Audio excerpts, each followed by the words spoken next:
Hello everyone. तो हम लोग का चैप्टर अकाउंट्स एंड ऑडिट जो है उसका हम आज क्विक रिवीजन करेंगे। सबसे पहले हम स्टार्ट कर रहे हैं सेक्शन 128। सेक्शन 128 हमारा बुक्स ऑफ अकाउंट्स के कंसर्न में बहुत सारी बातें हमें बताता है। तो बुक्स ऑफ अकाउंट्स के कंसर्न में सबसे पहले हमने प्रोविजन पढ़ा था प्लेस। तो प्लेस के कंसर्न में हमारा जो पहला प्रोविजन है तो कहाँ रखा जाएगा, एट रजिस्टर्ड ऑफिस। और अगर बोर्ड ऑफ डायरेक्टर्स चाहें तो किसी अदर प्लेस पे भी रख सकते हैं, अदर प्लेस। लेकिन अगर अदर प्लेस पे रखेंगे तो उसके लिए उनको क्या पास करना पड़ेगा, बीआर पास करना पड़ेगा। और ये जो बीआर आपने पास किया है इसकी इंटीमेशन किसको जाएगी, आरओसी को जाएगी। With in how many days, 7 days के अंदर। तो 7 डेज के अंदर आरओसी को हमें इंटीमेशन देनी है। कौन से फॉर्म के अंदर, एओसी 5 के अंदर हमें इंटीमेशन देनी होगी। ये हमारा प्लेस का प्रोविजन कंप्लीट हो गया। दूसरा प्रोविजन हमने पढ़ा था कि हम इलेक्ट्रॉनिक फॉर्मेट के अंदर भी इस रेस्पेक्टिव बुक्स को मेंटेन कर सकते हैं। इलेक्ट्रॉनिक फॉर्मेट, तो इलेक्ट्रॉनिक फॉर्म क्या है, हमें परमिटेड है।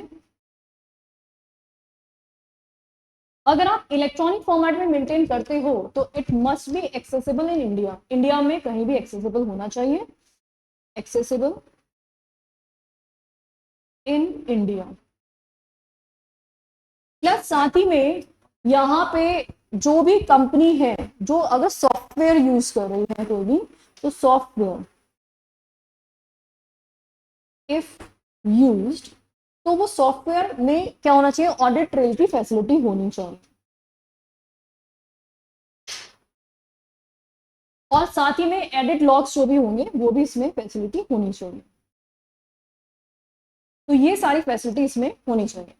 जितनी भी इंफॉर्मेशन मेंटेन की जाएगी वो सब ओरिजिनल फॉर्मेट में होनी चाहिए। तो इंफॉर्मेशन इन ओरिजिनल फॉर्मेट, मतलब जिस वे में इंफॉर्मेशन जनरेट की गई थी उसी फॉर्मेट में इंफॉर्मेशन को मेंटेन भी किया जाए। अलॉन्ग विद, अगर ब्रांच से कोई इंफॉर्मेशन रिसीव हुई है, इंफॉर्मेशन रिसीव्ड फ्रॉम ब्रांच, तो वो इंफॉर्मेशन भी सेम फॉर्मेट में ही मेंटेन करनी होगी। That means no change at all, as it is intact format में मेंटेन करना। जो भी इंफॉर्मेशन मेंटेन की जाएगी वो लेजिबल फॉर्मेट में होनी चाहिए। Legible format that mean easily understandable format में होनी चाहिए। और इसके लिए कंपनी के पास प्रॉपर स्टोरेज होनी चाहिए, प्रॉपर स्टोरेज होना चाहिए। ये हो गया हमारा इलेक्ट्रॉनिक फॉर्मेट के कंसर्न में।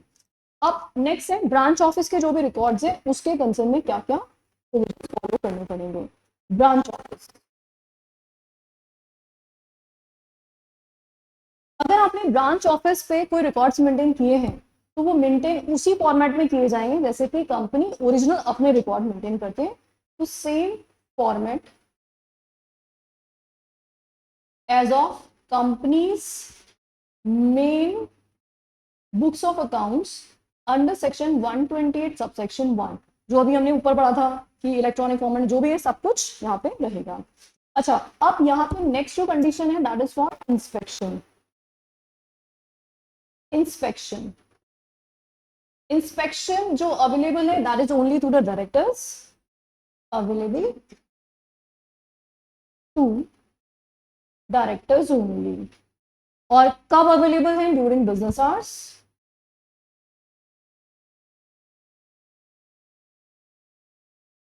तो बिजनेस आवर्स के अंदर कोई भी डायरेक्टर कभी भी यहाँ पे इंस्पेक्शन कर सकता है। प्लस साथ ही में अगर आप इंस्पेक्शन करना चाहते हैं किसी सब्सिडरी कंपनी की बुक्स को, तो सब्सिडरी कंपनी, तो सब्सिडरी कंपनी के बुक्स के इंस्पेक्शन के कंसर्न में बोर्ड ऑफ डायरेक्टर्स ने जिसको भी ऑथराइज किया है, तो पर्सन या director authorise by board of directors, तो वो पर्सन यहाँ पे इंस्पेक्शन कर सकता है। और अगर फॉरेन कंपनी का केस है तो फॉरेन कंपनी के केस में आपको रिक्वेस्ट सेंड करनी पड़ेगी, सेंड रिक्वेस्ट। और रिक्वेस्ट सेंड होने के 15 डेज के अंदर अंदर आपको इंस्पेक्शन अवेलेबल हो जाएगी।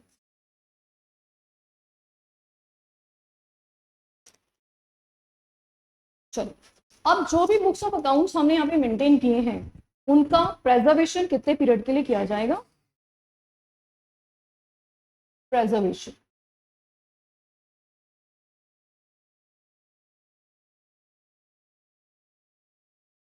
तो प्रेजर्वेशन जो हमारा होगा that is for 8 years, 8 years और सच हायर पीरियड जो प्रेस्क्राइब किया होगा एज प्रेस्क्राइब। लेकिन अगर कंपनी को एग्जिस्टेंस में 8 साल हुए ही नहीं है ना, तो उस केस में शॉर्टर पीरियड ऑफ एग्जिस्टेंस। अब यहाँ पे हायर और शॉर्टर दोनों जगह कंफ्यूज मत हो जाना। ये हायर तो तब होगा जब सीजी ने प्रेस्क्राइब किया होगा, वैसे अगर प्रेस्क्राइब नहीं किया है तो 8 साल और शॉर्टर पीरियड जो एग्जिस्टेंस का होगा। अगर आपको इनकॉर्पोरेट हुए 5 साल ही हुए हैं तो 5 साल के लिए ही आप मेंटेन करोगे, और अगर आपको इनकॉर्पोरेट हुए 15-20 साल हो गए तो 8 साल के लिए आपको मेंटेन करना है। लेकिन अगर किसी स्पेशल कंडीशंस के चलते हुए आपको हायर पीरियड के लिए बुक्स ऑफ अकाउंट्स मेंटेन करने के लिए बोला गया था, तो फिर उस केस में हायर पीरियड आपको मेंटेन करना होगा।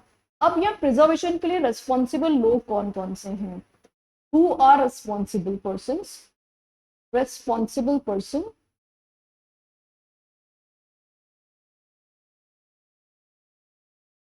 तो कौन कौन लोग हैं जो यहाँ पे बुक्स ऑफ अकाउंट्स मेंटेन करेंगे? वन इज एमडी, दूसरा है WTD, कौन सा वाला? फाइनेंस, तीसरा CFO, या जो भी other person as we prescribe by the board, other as prescribe. तो ये कंप्लीटली हमारा सेक्शन 128 डन हो गया है। तो 128, this is the whole picture of section 128। I hope पूरा अच्छे से याद आ गया सबको वापस से, ठीक है। अब let's move further on section 129। Section 129, that is what? Financial statements.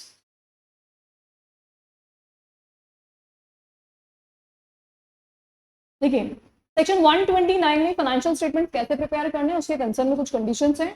तो कंडीशन नंबर 1 जो हमें बताई गई है that is what? It must be true and fair. और ये किसके हिसाब से बनेंगे? एज पर शेड्यूल 3 प्लस क्या फॉलो करना है? Accounting standard. और अगर नहीं फॉलो कर रहे हो देन आपको डिस्क्लोजर देना पड़ेगा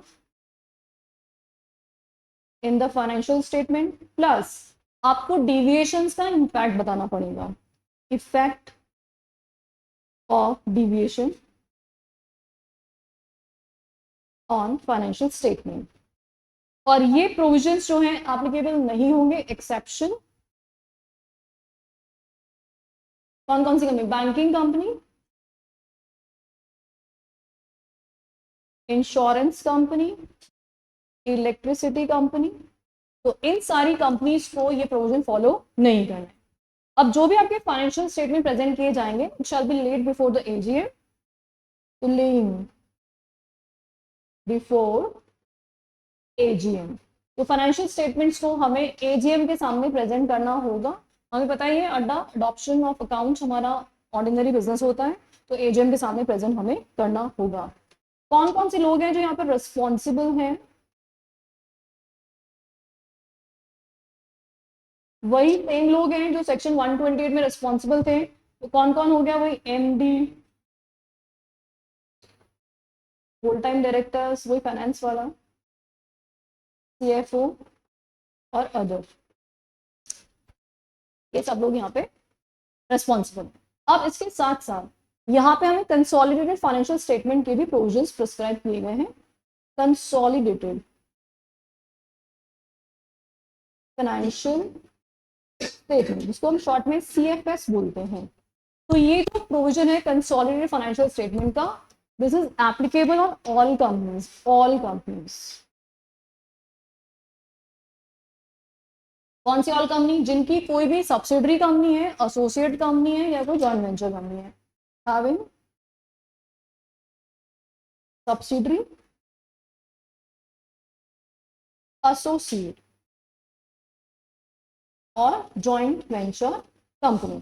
तो ऑब्वियसली जिसकी कोई सब्सिडरी नहीं होगी उसको कंसोलिडेटेड स्टेटमेंट बनाने का कोई सीन ही नहीं होगा। तो जो भी कंपनी होल्डिंग कंपनी है, मतलब ये ऑल कंपनीज कौन सी हो गई है? होल्डिंग कंपनी हो गई ऑब्वियसली। तो उन होल्डिंग कंपनीज पे कंसोलिडेटेड फाइनेंशियल स्टेटमेंट को आपको प्रिपेयर करना होगा।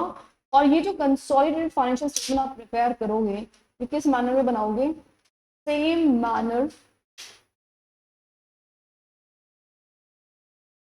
As of companies own financial statement. तो जैसे कंपनी के खुद के फाइनेंशियल स्टेटमेंट बनेंगे, सेम उसी फॉर्मेट के अंदर आपको क्या करना पड़ेगा, इसको प्रेजेंट करना पड़ेगा। अब आपको क्या करना है, इनको एजीएम के सामने ले करना, इनको भी एजीएम के सामने ले डाउन करना पड़ेगा। तो आपको financial statement plus AOC1, AOC1 is for salient features. किससे सेलिएंट फीचर्स?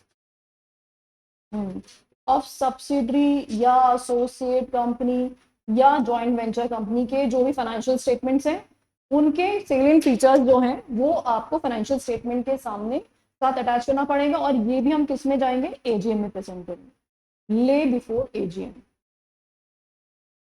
ले बिफोर एजीएम।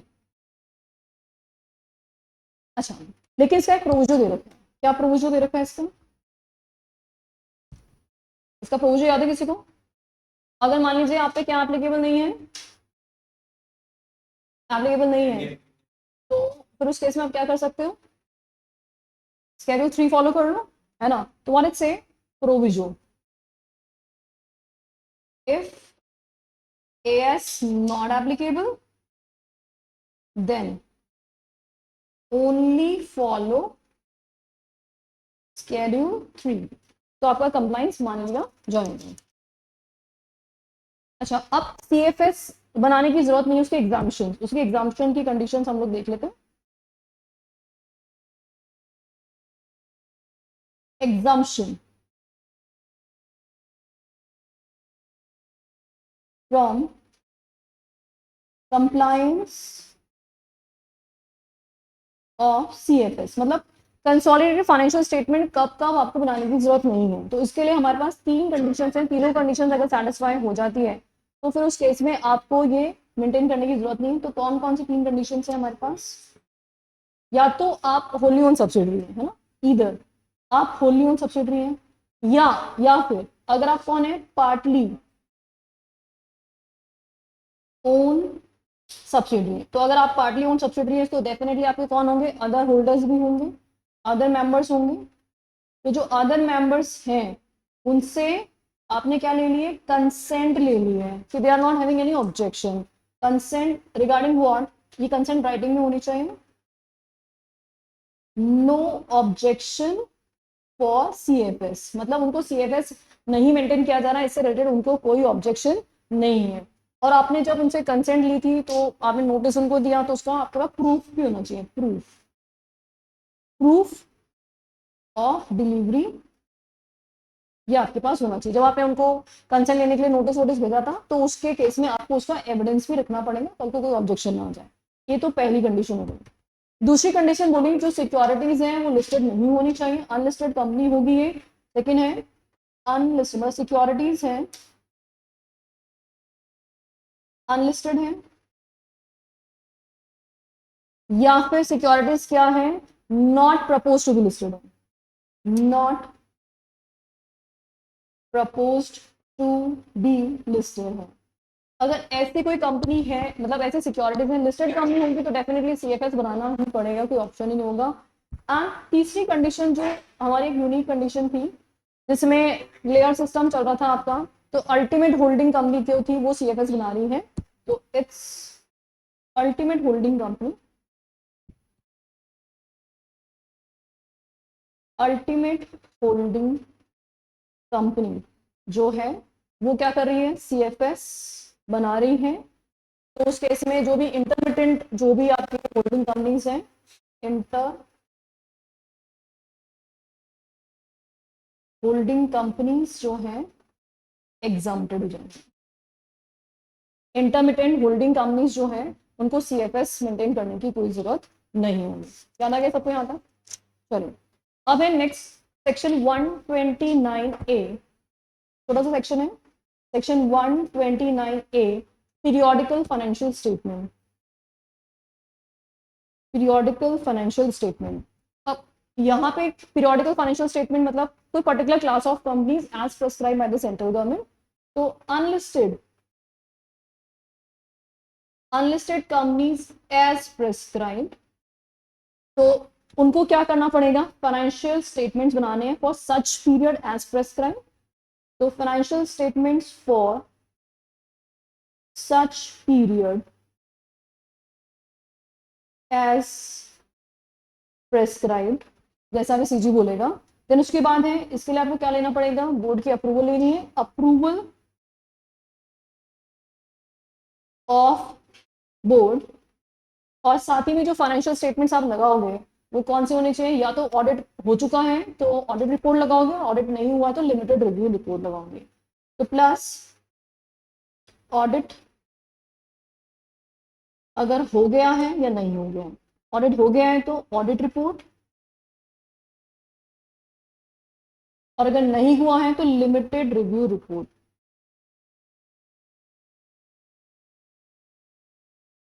ये आपको लगाना पड़ेगा। और इसकी कॉपी आपको किसको फाइल करनी है, आरओसी को। तो फाइल कॉपी विद आरओसी, कितने दिनों में, कहां से, फ्रॉम कंप्लीशन ऑफ, जो भी पीरियड था ना आपका ये वाला पीरियड प्रेस्क्राइब, उसके कंप्लीशन पे। तो completion of period prescribe, completion of period prescribe. तो this is what section 129A।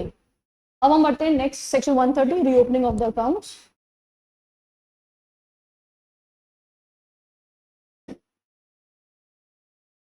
Section 130। अच्छा, अब reopening of the account directly नहीं है ये 130 में, कोर्ट के ऑर्डर या ट्रिब्यूनल के ऑर्डर्स के थ्रू हो रहा है, बाय ऑर्डर ऑफ कोर्ट या ट्रिब्यूनल। लेकिन ये कोर्ट या ट्रिब्यूनल ने ऑर्डर दिया क्यों था, ऑन एन एप्लीकेशन। अच्छा, एप्लीकेशन किस किस से मिली इनको, या तो सीजी से, फ्रॉम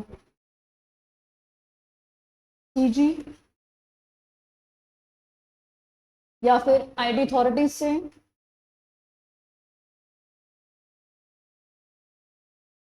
सेबी से, या फिर स्टैट्यूटरी अथॉरिटीज से, अदरवाइज कोई भी स्टैट्यूटरी अथॉरिटी।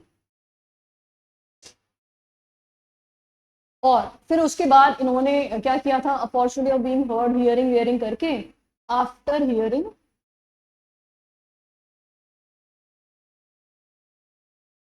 Order given. अब जब ऑर्डर होगा गिवन रीओपनिंग का, तो कितने ईयर्स के फाइनेंशियल स्टेटमेंट रीओपन किए जा सकते हैं, नॉट मोर देन 8 ईयर्स, है ना। तो ऑर्डर गिवन फॉर रीओपन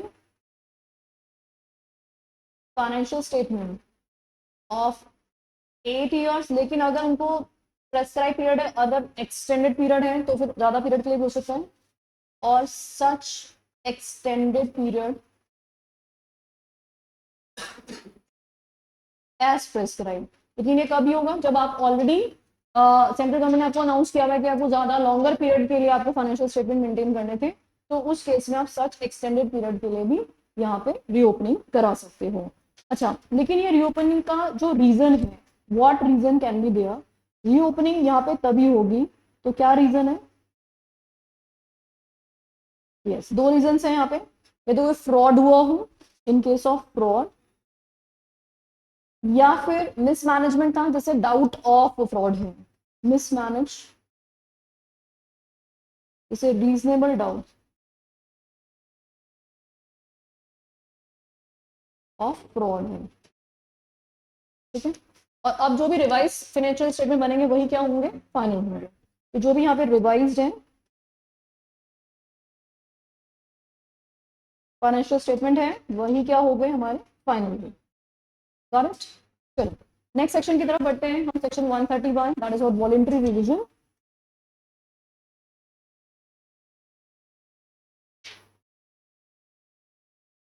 अच्छा, अब वॉलंटरी रिवीजन जो है उसमें हम जा रहे हैं एनसीएलटी के पास और उनसे ऑर्डर दिलवा रहे हैं। तो वॉलंटरी रिवीजन कितने साल का हो सकता है maximum, maximum for 3 any of preceding financial year, पिछले कोई भी सालों में से कोई से भी 3 सालों का ही आप मैक्सिमम यहाँ पर रिवीजन कर सकते हो। लेकिन ये कब होगा, अप्रूवल ऑफ एनसीएलटी हो सकता है, विद अप्रूवल ऑफ NCLT ही हो पाएगा। अच्छा, और उसके लिए क्या रीजन है? इफ रीजन क्या है इसका? फाइनेंशियल स्टेटमेंट या बोर्ड रिपोर्ट। ये बोर्ड रिपोर्ट है ना, इन दोनों में से क्या हुआ था?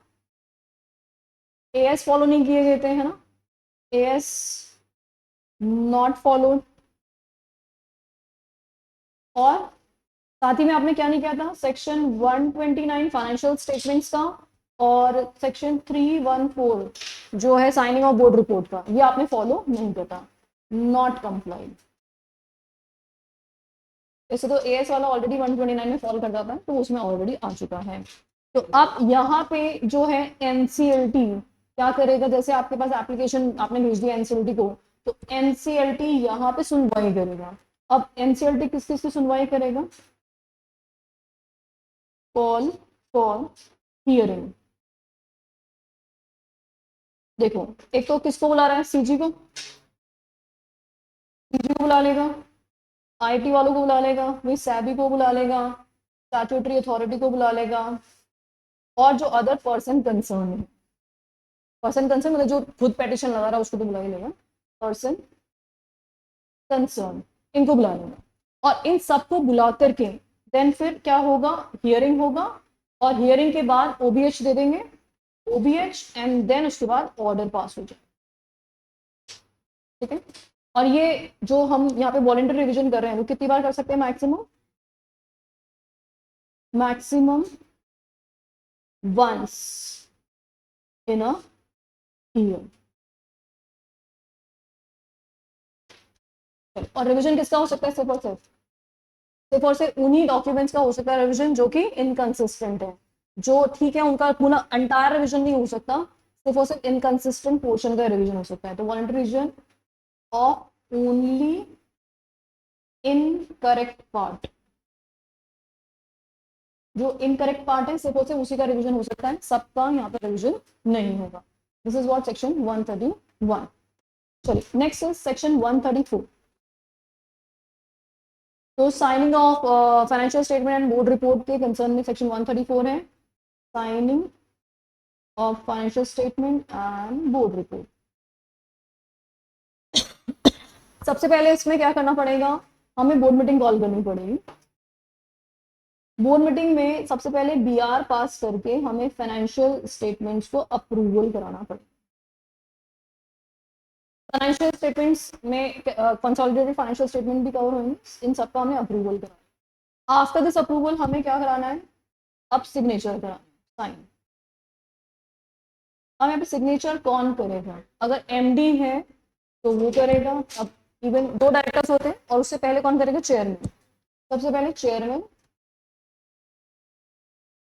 इफ ऑथराइज्ड, और अगर नहीं है तो फिर 2 डायरेक्टर्स। इसमें से 1 कौन होगा? एमडी होगा।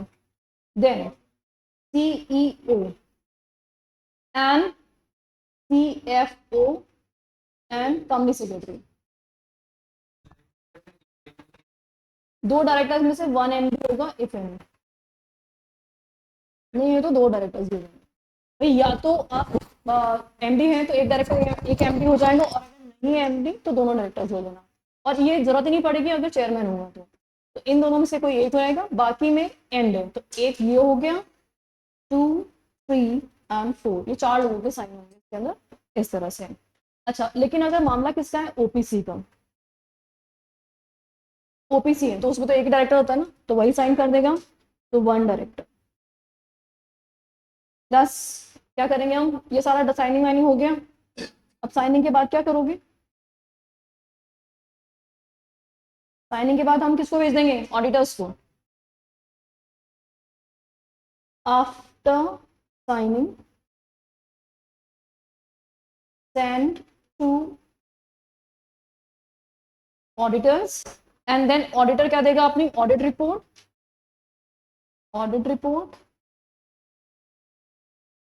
एंड जब आप फाइनेंशियल स्टेटमेंट्स भेजते हो ना एजीएम में, तो उसके साथ ही ऑडिट रिपोर्ट भी जाएगी। तो at AGM financial statement consolidate, ये तो हमने पहले ही पढ़ लिया था, तो ले डाउन करेंगे। प्लस ऑडिटर्स रिपोर्ट भी हमें ले डाउन करनी होगी, ठीक है। हाँ, डायरेक्टर्स रिपोर्ट भी जाती है। यहाँ तक ऑल डन। चलो नेक्स्ट सेक्शन पे बढ़ते हैं हम, section 136। Section 136, that is what, rights of members for what, copies of audited financial statement. तो मेंबर्स के पास राइट है। अब देखो, अभी हमने प्रोसेस में क्या पढ़ा था कि हमने फाइनेंशियल स्टेटमेंट बोर्ड मीटिंग में अप्रूव करा लिए, अप्रूव करने के बाद उसमें साइनिंग हो गया, साइनिंग करने के बाद ऑडिटर को दे दिया, ऑडिटर ने भी उसमें अपनी ऑडिटर्स रिपोर्ट प्रेजेंट कर दी। अब जब ऑडिटर्स ने भी अपनी ऑडिट रिपोर्ट प्रेजेंट कर दी तो फाइनली हम कहाँ भेज रहे हैं, मेंबर्स को ले डाउन करें जनरल मीटिंग में। तो सडनली तो नहीं जाएगा ना उनके पास, तो उससे पहले क्या होगा, उनको भेजना पड़ेगा हमें 21 दिन पहले। तो जब नोटिस गया था जनरल मीटिंग का, उसके साथ साथ ही हमें ये फाइनेंशियल स्टेटमेंट्स भी उनको भेजने पड़ेंगे। तो देखेंगे हम क्या क्या भेज रहे हैं, financial statement plus consolidated financial statement plus auditors report plus जो भी अदर रेलेवेंट डॉक्यूमेंट्स हैं। ये सारे के सारे डॉक्यूमेंट्स हमें कहाँ देने हैं, मेंबर्स, किस उसको भेजना है, देखो members, trustees and other all other entitled persons. तो इन सबको हम भेज देंगे कितने दिन पहले, 21 डेज बिफोर एजीएम। डिस्पैच कर दिया। अच्छा, फिर उसके बाद सेक्शन 8 कंपनी में क्या है प्रोविजन, सेक्शन 8 कंपनी में 14 दिन पहले, 14 डेज बिफोर। और निधि कंपनी में नोटिस भेजने का प्रोविजन याद है हमें, निधि कंपनी में तो अगर 1000 या फिर 1% ऑफ द कैपिटल है ना, विच एवर इज लोअर, अगर होल्ड करते हैं तो इंडिविजुअल, अदरवाइज तो पब्लिक नोटिस। तो इंडिविजुअल भेजेंगे if holder holds more than 1000 face value या फिर 1% of paid up capital which ever is lower, ये होल्ड करता है तो इंडिविजुअल, अदरवाइज पब्लिक नोटिस। तो फिर हमें इंडिविजुअल नोटिस भेजने की जरूरत नहीं पड़ेगी। चलिए, अब लिस्टेड कंपनी अगर है तो उसमें प्रोविजन में क्या चेंज आएगा, लिस्टेड कंपनी अगर है तो उस केस में हमें क्या करना है, रजिस्टर्ड ऑफिस पे ओपन फॉर इंस्पेक्शन करना है 21 डेज बिफोर। तो ये हो जाएगा deemed compliance,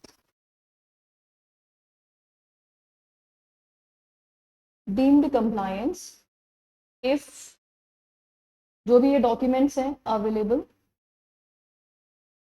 eight registered office for inspection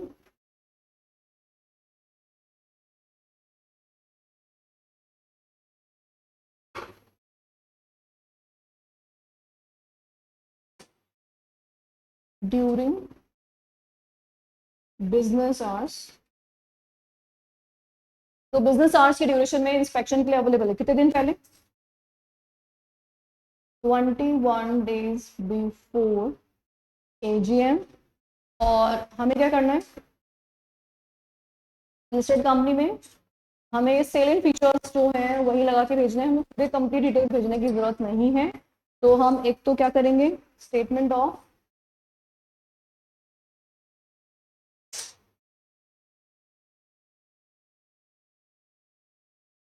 कौन से फॉर्म में, एओसी 3 में, ये सेंड करेंगे टू मेंबर्स। कैसे सेंड करेंगे, दो तरीके से सेंड होता है। जिनके हमारे पास मेल आईडी है या डीमार्ट में शेयर्स हैं तो इलेक्ट्रॉनिकली जाएगा या फिर फिजिकल जाएगा। इलेक्ट्रॉनिक किसको जाएगा, शेयर्स डीमार्ट है या फिर उन्होंने ईमेल दे रखा है।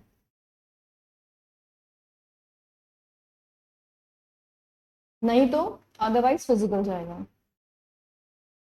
अदरवाइज कैसे जाएगा? फिजिकल। कितने दिन पहले हुई? 21 डेज बिफोर। प्लस साथ ही में क्या करना है आपको? वेबसाइट पे अपलोड करना है। Upload on website. वेबसाइट पे क्या क्या अपलोड करोगे? Financial statement plus consolidated financial statement, है ना? और साथ ही में क्या करना है आपको? जो सब्सिडरी कंपनी है उसके ऑडिटेड फाइनेंशियल स्टेटमेंट भी डालना, plus audited financial statement of subsidiary company. Right of inspection रहेगा क्या? Right of inspection, right of inspection किस किस का राइट अवेलेबल है? मेंबर्स का, डिवेंचर होल्डर्स का, सबका है। मेंबर्स, डिवेंचर होल्डर्स, ट्रस्टीज, इन सबके पास राइट है, वो सब लोग यहाँ पे इंस्पेक्शन कर सकते हैं। Is it done? ठीक है। अब नेक्स्ट है सेक्शन 137। तो हम क्या कर रहे हैं? फाइनेंशियल स्टेटमेंट किसको फाइल कर रहे हैं? आरओसी को। Copy of financial statement with ROC. तो आरओसी के पास जब हम फाइनेंशियल स्टेटमेंट फाइल कर रहे हैं तो कितने टेन्योर में फाइल करेंगे? तो उसमें दो बातें हैं, एजीएम हो गई है, नहीं हुई है, और अडॉप्ट हो गए हैं या नहीं अडॉप्ट हुए, है ना? तो हमें क्या करना है यहाँ पे? एक तो कौन कौन से केस है, क्या क्या चीज आएगा? एक तो फाइनेंशियल स्टेटमेंट प्लस वही consolidated financial statement plus salient features और एओसी 4 और एओसी 4 सीएफएस। ये सारे डॉक्यूमेंट्स हमें भेजने हैं आरओसी को कितने दिनों में? With in 30 days of AGM. अब या तो अडॉप्टेड है या नहीं है। इफ नॉट, अगर अडॉप्टेड हो गए हैं तो ये फाइनल हो गया, और नहीं होंगे तो प्रोविजनल। और जब भी एक्चुअली अडॉप्टेड हो जाएंगे देन अडॉप्ट, तो फिर से 30 days के अंदर अंदर फाइनल टू आरओसी, 2 बार फाइलिंग होगी। और अगर एजीएम हुई नहीं थी तो, एजीएम हुई नहीं थी तो if no AGM, then last date up to which AGM should have been held.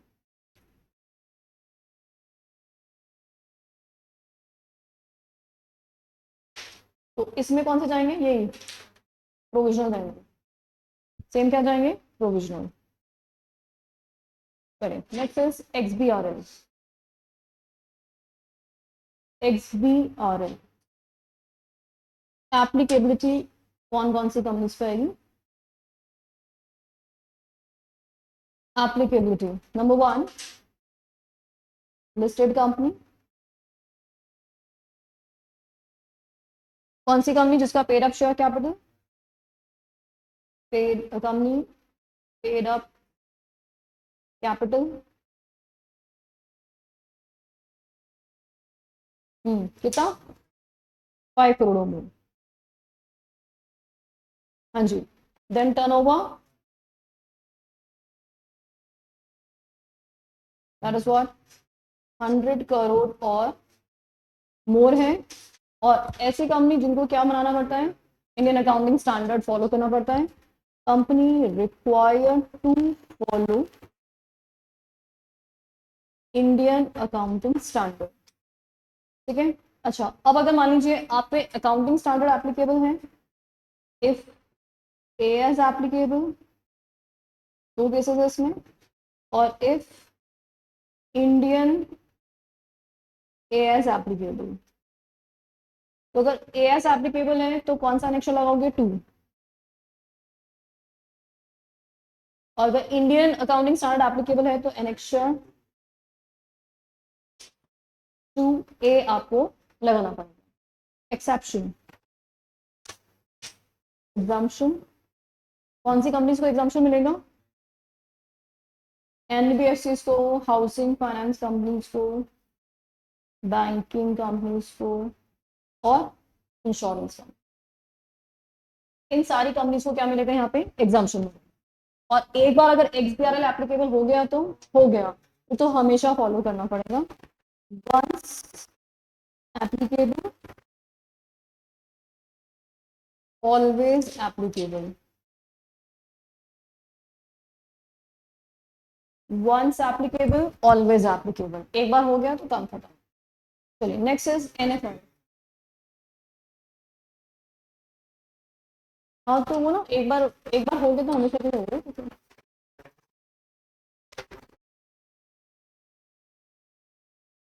एक बार हो गया ना, तो पुराने में हो गया, कैसे भी हो गया, हमेशा एप्लीकेबल हो गया। हाँ हाँ मैं तो कह रही हूँ, तो चाहे किसी में भी, चाहे नए वाले में पुराने वाले में, कोई भी एक्सपीरियल एप्लीकेबल होगा तो हमेशा एप्लीकेबल होगा। ठीक है।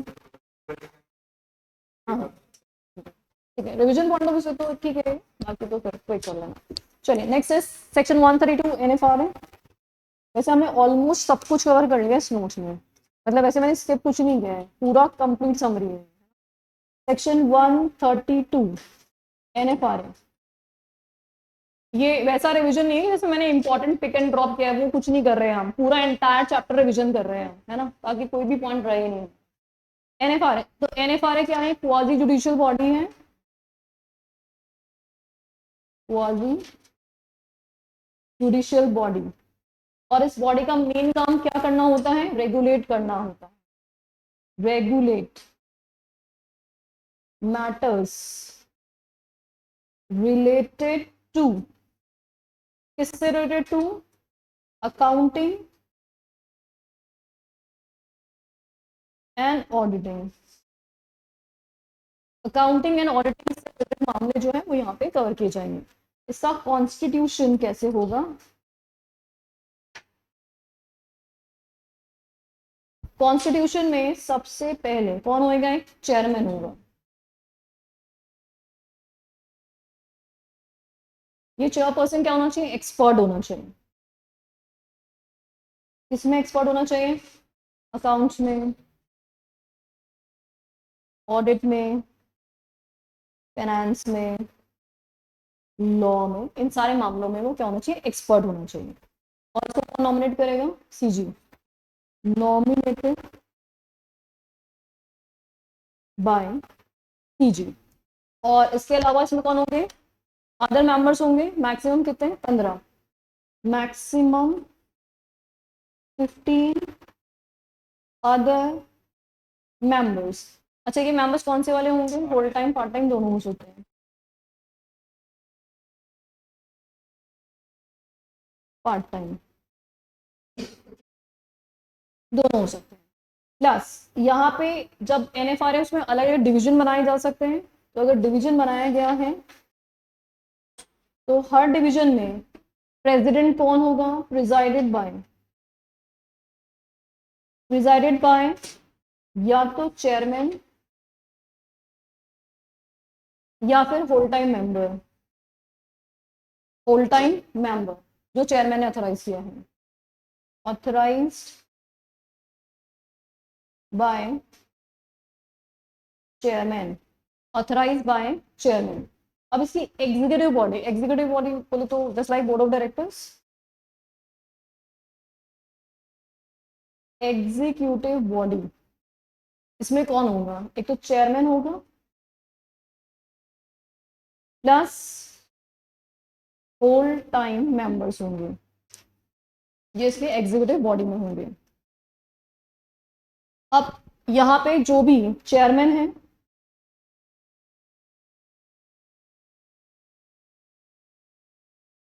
प्लस जो भी ऑल मेंबर्स हैं, ये डिक्लेरेशन देंगे, make declaration.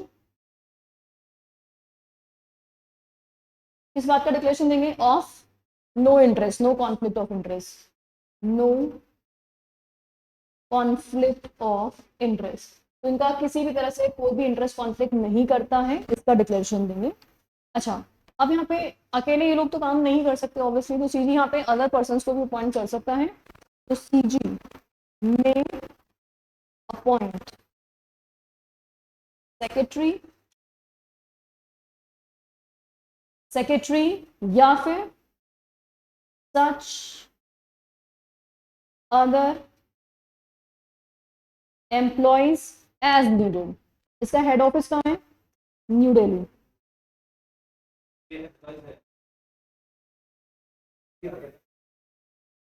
NFRA, NFRA, NFRA, NFRA की बात कर रहे हैं हम, एनएफआरए की कॉन्स्टिट्यूशन की बात कर रहे हैं, है ना? ठीक है। अब इसके पावर्स क्या क्या रहेंगे? पावर्स,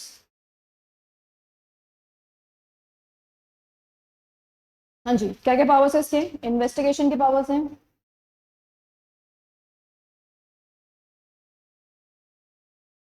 सिविल कोड के पावर्स रहेंगे,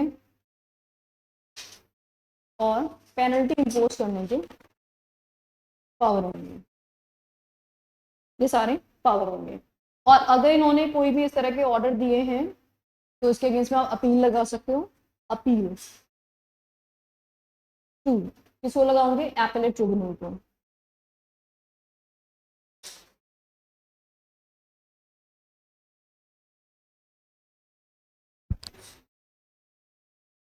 एपेलेट ट्रिब्यूनल को आपको क्या लगानी? अपील लगानी पड़ेगी। ठीक है, चलिए नेक्स्ट है section 133। That is what? Indian accounting, basically accounting standards के लिए है, अकाउंटिंग स्टैंडर्ड्स। अच्छा, अब एप्लीकेबिलिटी किस पे, कौन से स्टैंडर्ड्स एप्लीकेबल रहेंगे? एप्लीकेबिलिटी, तो यहाँ पे इंडियन अकाउंटिंग स्टैंडर्ड किस पे एप्लीकेबल होगा? जो कंपनीज किस में फॉल करती है?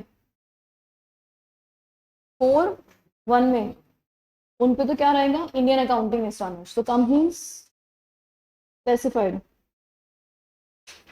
इन रूल 4(1), तो उन पे तो इंडियन, और अदर्स पे अकाउंटिंग स्टैंडर्ड। तो 4(1) में कौन कौन सी कंपनी फॉल करती है उसका एक टेबल है हमारे पास।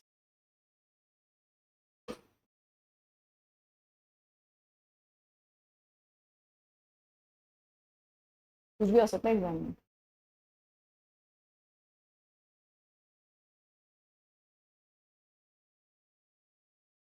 और आईसीएसआई अभी क्या करता है कि जो नहीं पूछे गए ना उनमें से ज्यादा क्वेश्चन।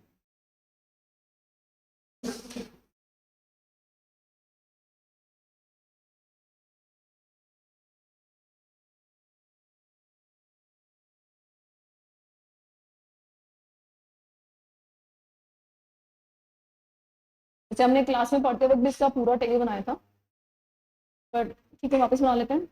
लिस्टेड कंपनी, जब रिवीजन पूरा ही कर रहे हैं तो पूरा ही कर लो। लिस्टेड कंपनी, हाँ जी, लिस्टेड कंपनी में कितना नेटवर्क था? 500 करोड़ और मोर। और फिर उसके बाद 2017 में क्या आ गया? लेस देन 500 करोड़ वाली भी आ गई है। तो नेटवर्क लेस देन 500 करोड़, मतलब फाइनली सभी आ गई। फिर उसके बाद अनलिस्टेड कंपनी, हाँ, तो उनमें नेटवर्क क्या था? 500 करोड़ और मोर। एंड देन फिर नेटवर्क कौन सा है इसमें? 250 से 500 करोड़, ये हमारा नेटवर्क आ गया। तो तीसरी कैटेगरी कौन सी हुई? एनबीएफसी। देन उसमें नेटवर्क कितना आया? 500 करोड़ और मोर, एंड देन नेटवर्क 250 करोड़ से 500 करोड़, है ना? और इन सब की कौन कौन सी company? Holding, subsidiary, associate and joint ventures. तो इन सब की holding, subsidiary, associate and joint venture companies. Exemption किसको मिलेगा? एग्जामिशन किसको मिलेगा? कौन कौन सी कंपनी को एग्जामिशन है? Banking company, insurance company. तो इन कंपनीज को यहाँ पे क्या मिल जाएगा, एग्जाम्पशन। तो ये अकाउंटिंग वाला पोर्शन हमारे यहाँ पे पूरा कंप्लीट हो गया, ठीक है। अब दूसरा पोर्शन कौन सा है, ऑडिटिंग वाला पोर्शन। अकाउंटिंग वाला पोर्शन पूरा याद आ गया अच्छे से। तो कौन कौन से सेक्शन से स्टार्ट किया हमने, 128 कौन सा था, books of accounts, 129 financial statement, 129 A that is for जो स्पेसिफिक प्रिस्क्रिप्शन था, 130 reopening of the accounts, 131 voluntary revision आप कर रहे हो, 132 आप क्या कर रहे हो, एनएफआरए के कॉन्स्टिट्यूशन की बात कर रहे हो, 133 में आप अकाउंटिंग स्टैंडर्ड्स की बात कर रहे हो, 134 के अंदर हम क्या कर रहे हैं, साइनिंग वाइनिंग करा रहे हैं, 135 तो CSR होता ही है, हम अलग से पढ़ चुके हैं। देन उसके बाद 136 क्या है कि हम मेंबर्स को डिस्पैच करेंगे, 137 के अंदर हम क्या करेंगे, ROC को भेजेंगे। किसको भेजेंगे, ROC को। चलिए अब नेक्स्ट है हमारा ऑडिटर्स।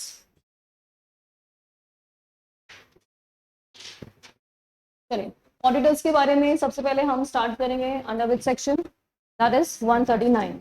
देखो ऑडिटर्स में सेक्शन 139 सबसे पहले हम सीक्वेंस से स्टार्ट करते हैं। अपॉइंटमेंट ऑफ फर्स्ट ऑडिटर की हम बात कर रहे हैं। फर्स्ट ऑडिटर, जब भी हम फर्स्ट ऑडिटर की बात करते हैं तो फर्स्ट ऑडिटर को हम दो क्लासेस में सेग्रीगेट कर रहे हैं, normal company and government company. तो नॉर्मल कंपनी में फर्स्ट ऑडिटर के अपॉइंटमेंट हो जाना चाहिए कितने दिनों में, विद इन 30 डेज। 30 डेज कहां से काउंट करोगे, इनकॉर्पोरेशन से। ये कौन अपॉइंट करेगा, बोर्ड। और अगर नहीं कर पाया तो फिर मेंबर्स करेंगे नेक्स्ट 90 डेज में। लेकिन अगर गवर्नमेंट कंपनी है तो उसमें तो पहला ऑफर किसके पास रहेगा, CAG के पास रहेगा। तो CAG अपॉइंट करेगा कितने दिनों में भाई, 30 डेज में,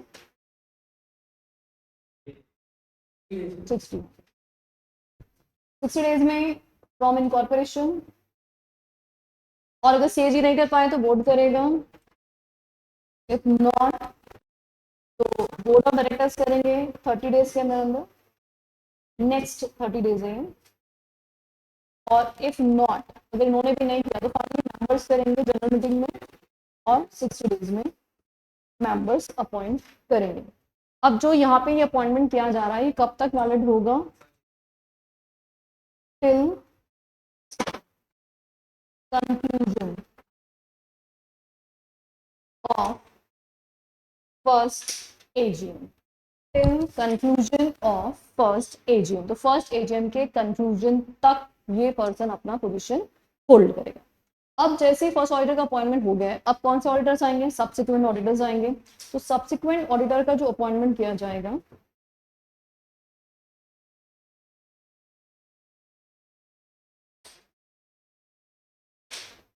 तो इसके अपॉइंटमेंट के लिए सबसे पहले रिकमेंडेशन दिए जाते हैं। तो रिकमेंडेशन जो दिया जाएगा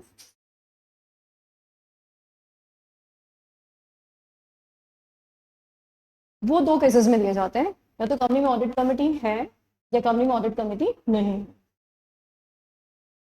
अगर कंपनी में ऑडिट कमेटी नहीं है तब तो डायरेक्टली कौन देगा रिकमेंडेशन, बोर्ड ही देगा, बाय बोर्ड। लेकिन अगर ऑडिट कमेटी है तो उस केस में रिकमेंडेशन कौन देगा, ऑडिट कमेटी देगी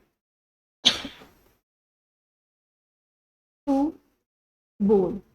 अब बोर्ड को जब रिकमेंडेशन मिलेगी तो या तो बोर्ड को ये रिकमेंडेशन सही लगेगी या गलत लगेगी। सही लगेगी तो बहुत अच्छी बात है, अगर नहीं लगेगी सही तो फिर वो क्या करेगा, वापस से रिकंसिडर करने के लिए फॉरवर्ड कर देगा, फॉरवर्ड फॉर रिकंसिडरेशन। और जब वो फॉरवर्ड कर देगा रिकंसिडरेशन के लिए तो फिर अगेन दो बातें होंगी, या तो ऑडिट कमिटी अभी क्या करेगा, अपनी कंसिडरेशन को वापस से कंसिडर कर लेगा या नहीं करेगा, ठीक है। तो अगर अब वो नहीं कर रहा है अभी भी और बोर्ड उससे सेटिस्फाइड नहीं है, बोर्ड नॉट सेटिस्फाइड, तो बोर्ड क्या करेगा, ओन रिकमेंडेशन भेज देगा।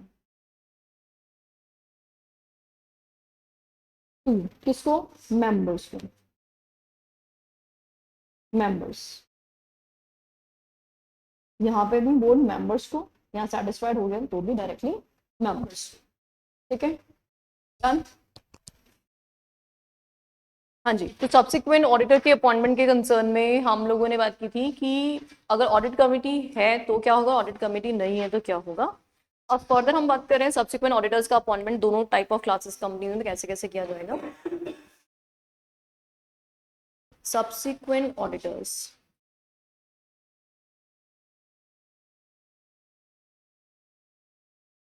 हमारे पास दो क्लासेस हैं, एक तो government company, other than government company. अगर अदर देन गवर्नमेंट कंपनी है,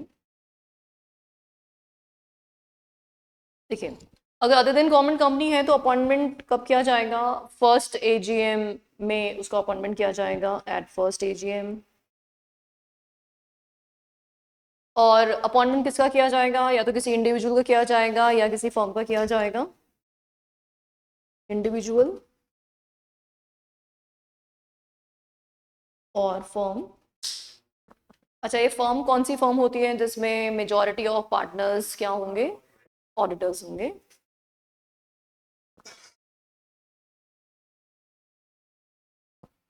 प्रैक्टिसिंग सीए हैं। और इंडिविजुअल कौन है जो प्रैक्टिसिंग सीए हैं,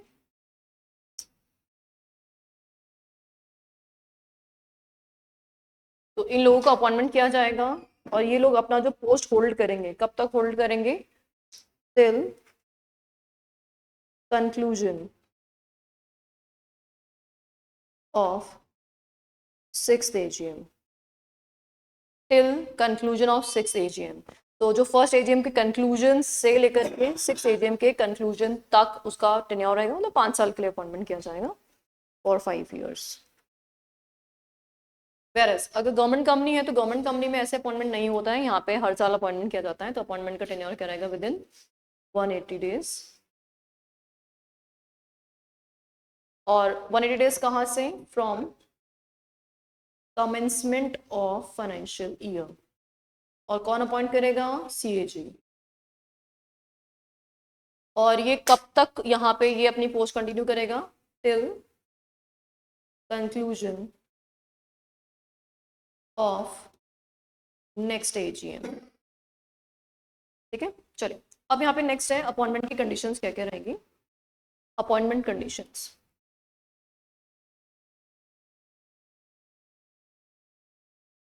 तो जब भी आप किसी भी पर्सन को अपॉइंटमेंट करेंगे तो वो क्या बोलेगा, सबसे पहले कि मैं डिस्क्वालीफाइड नहीं हूं, नॉट डिस्क्वालीफाइड। दूसरा, उसका अपॉइंटमेंट किया जा रहा है as per the terms, appointment as per terms of act. अच्छा, डिस्क्वालीफाइड कहाँ का नहीं होना चाहिए, वो कंपनीज एक्ट में डिस्क्वालीफाइड नहीं होना चाहिए, चार्टर्ड अकाउंटेंट एक्ट में डिस्क्वालीफाइड नहीं होना चाहिए, रूल्स में डिस्क्वालीफाइड नहीं होना चाहिए, है ना। अच्छा, अपॉइंटमेंट जो है वो अपॉइंटमेंट किस में होना चाहिए, with in the limits appointment किया जाएगा, विद इन लिमिट्स। लिमिट याद है किसी को, कितनी लिमिट होती है, कितनी लिमिट, एक पर्सन मैक्सिमम कितनी कंपनीज का ऑडिटर बन सकता है,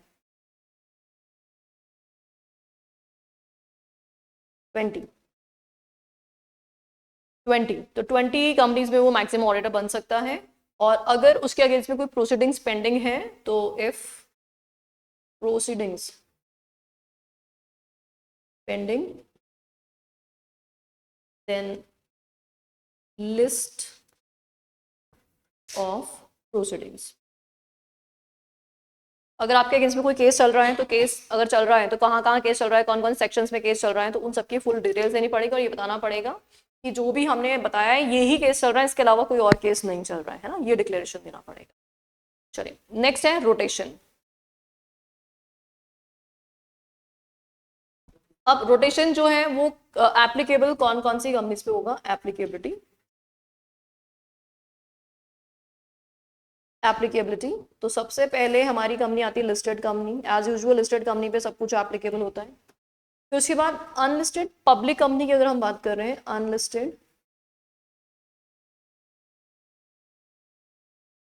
तो ऐसी अनलिस्टेड पब्लिक कंपनी जिसका पेड अप कैपिटल 10 करोड़ और मोर है. If we are talking about the private companies, तो प्राइवेट कंपनी अगर है तो उसका पेड अप कैपिटल 50 करोड़ और मोर होगा. और अगर आपकी कंपनी इन सब में से किसी में भी फॉल नहीं करती, अदर कोई कंपनी है, तो उसमें हम लोन की लिमिट देखेंगे, लोन एंड बोरोइंग्स जो है उसकी,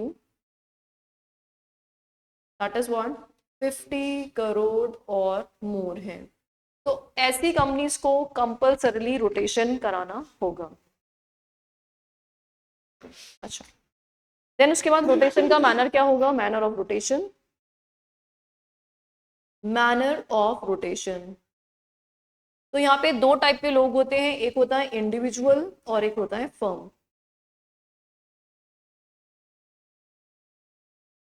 और फर्म, इंडिविजुअल जो है वो अपॉइंट हो सकता है maximum 1 tenure of 5 years, maximum 1 term of 5 years.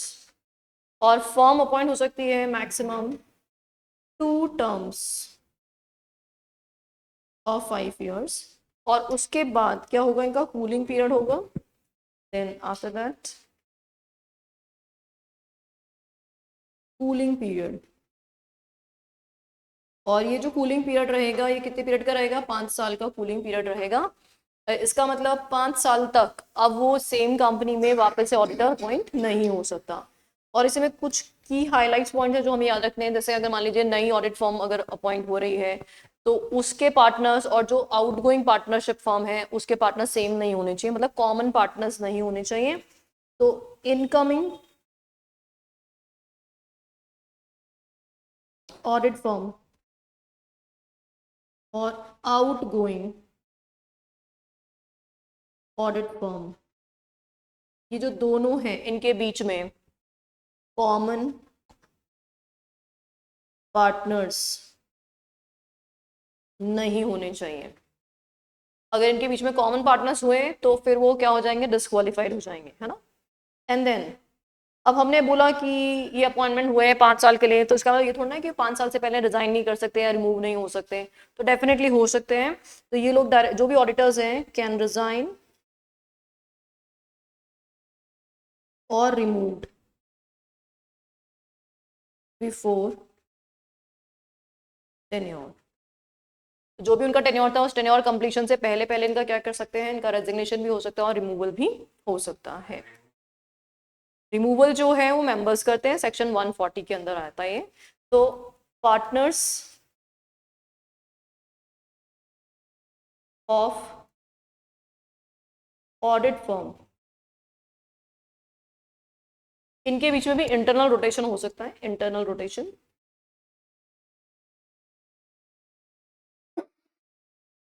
और ये रोटेशन कैसा होगा? As prescribed by members.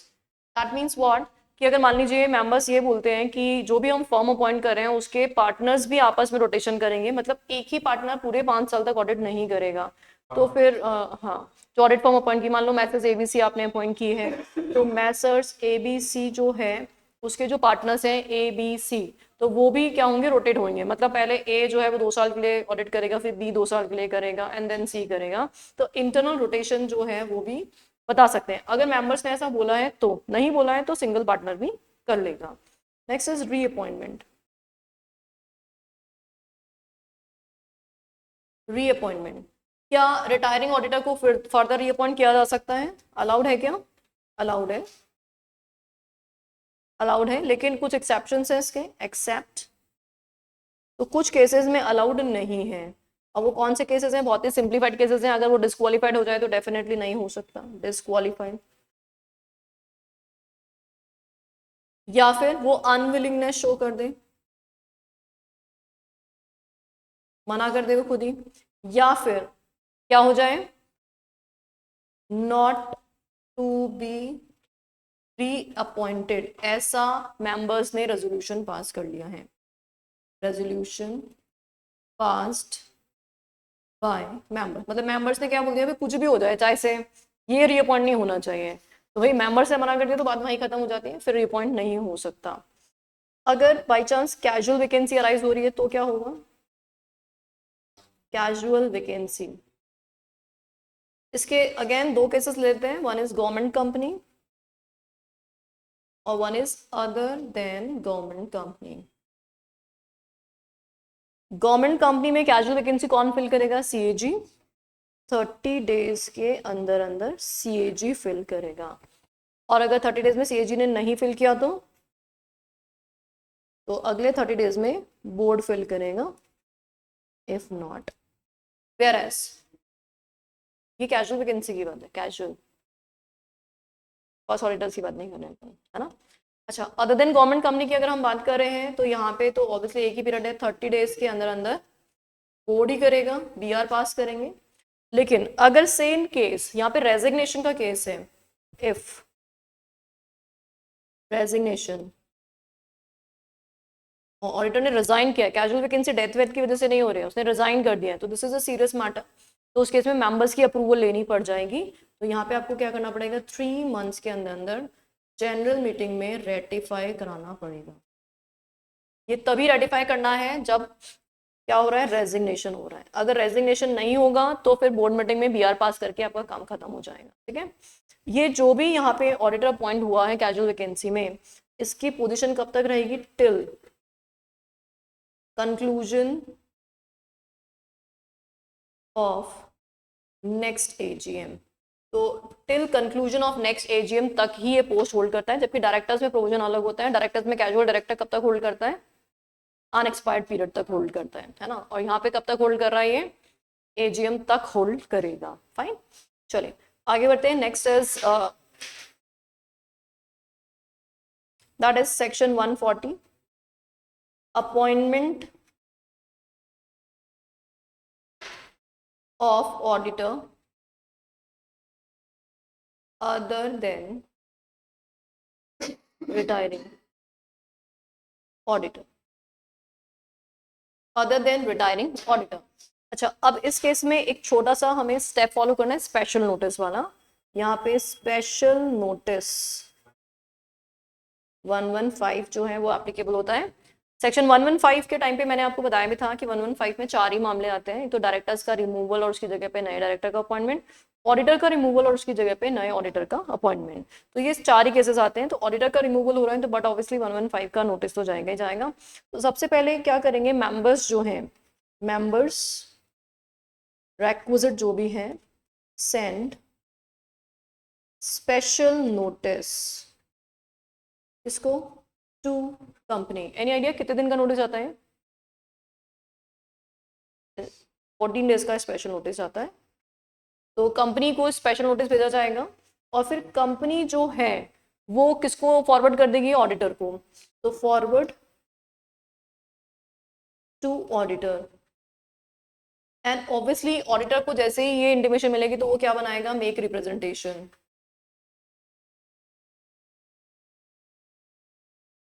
Make representation. अब या तो ये रिप्रेजेंटेशन हमें टाइमली रिसीव होगी या टाइमली रिसीव नहीं होगी। टाइमली रिसीव्ड और नॉट रिसीव्ड। टाइमली से मतलब 7 दिन पहले, क्योंकि हमें फर्दर वापस इंटीमेशन मेंबर्स को 7 दिन पहले देना होता है। अगर टाइमली रिसीव हो गया तो फॉरवर्ड विद नोटिस, कितने दिन पहले? 7 डेज बिफोर जनरल मीटिंग। अगर नहीं रिसीव हुई तो फिर हम क्या करेंगे? Read out at general meeting. तो फिर कोई दिक्कत नहीं, हम जनरल मीटिंग में इसको रीड आउट कर देना, और अगर टाइम रिसीव हो गई तो पहले फॉरवर्ड कर देंगे हम। लेकिन ये फॉरवर्ड करना या रीड आउट करना की ज़रूरत नहीं होगी, ये अगर आप यहाँ पे फॉरवर्ड नहीं करना चाहते। If representation is for needless publicity, कैसा है ये? नीडलेस पब्लिसिटी के लिए है, तो नो नीड ऑफ सर्कुलेशन। लेकिन ये आप खुद से डिसाइड नहीं कर सकते, ये किसके ऑर्डर पे होगा? Tribunal, on order of tribunal. तो ट्रिब्यूनल के ऑर्डर पे ही आप इसके सर्कुलेशन को रोक सकते हैं, अदरवाइज खुद से तो नहीं रोक सकते, ठीक है। तो this is section 140, appointment of auditor other than retiring. ये सेम प्रोसेस जो है वो डायरेक्टर्स में भी एप्लीकेबल होता है, डिटो सेम टू सेम। चलिए नेक्स्ट है रेजिग्नेशन।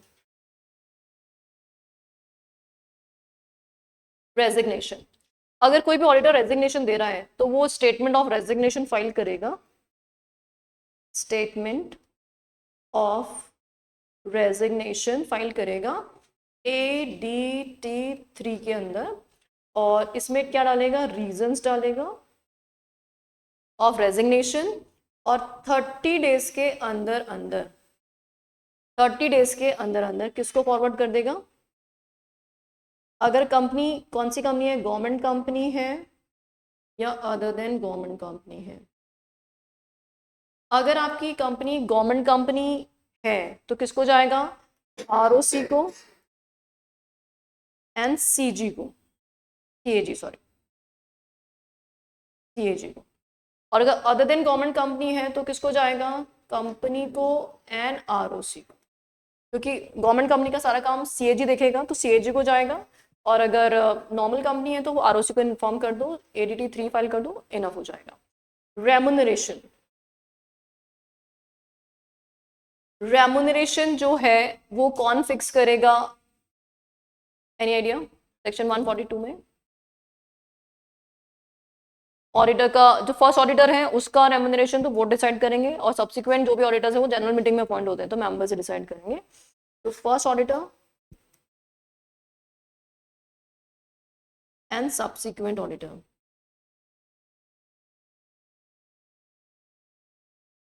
तो फर्स्ट ऑडिटर है तो कौन डिसाइड करेगा, बोर्ड, और अगर सब्सिक्वेंट ऑडिटर है तो जनरल मीटिंग मेंबर्स, है ना। Next is section 144, not to render certain services।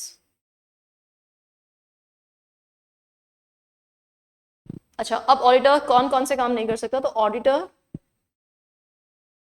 Directly और इनडायरेक्टली किसको, टू कंपनी को, होल्डिंग कंपनी को एंड सब्सिडरी कंपनी को, किसी को भी क्या नहीं करेगी, not to provide, not to render.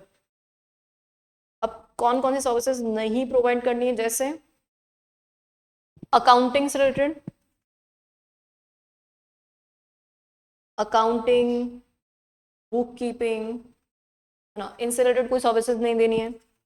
Internal audit से रिलेटेड, इंटरनल ऑडिट से रिलेटेड कोई सर्विसेज नहीं देनी है। या फिर फाइनेंशियल जो आपका इंफॉर्मेशन सिस्टम है वो डिज़ाइन नहीं करना है, फाइनेंशियल इंफॉर्मेशन सिस्टम ये डिज़ाइन नहीं करना है। या फिर एक्चुरियल सर्विसेज, एक्चुरियल सर्विसेज ये नहीं देनी है। या फिर कौन सा, investment banking services, investment banking services नहीं देनी है। या फिर इन्वेस्टमेंट एडवाइजरी सर्विसेज ये नहीं देनी है ना। और कौन सी, आउटसोर्सिंग, किसके कंसर्न में, outsourcing financial services, management services, है ना। ये सर्विसेज हैं, इनके नाम पता होने चाहिए, प्रैक्टिकल क्वेश्चन इन पे बन जाता है। तो इस तरह की कोई भी सर्विसेज जो है वो डायरेक्टली इनडायरेक्टली नहीं दे सकता, ये सब क्या है, प्रोहिबिटरी सर्विसेज में फॉल करेगा। नेक्स्ट सेक्शन की तरफ बढ़ते हैं, एलिजिबिलिटी।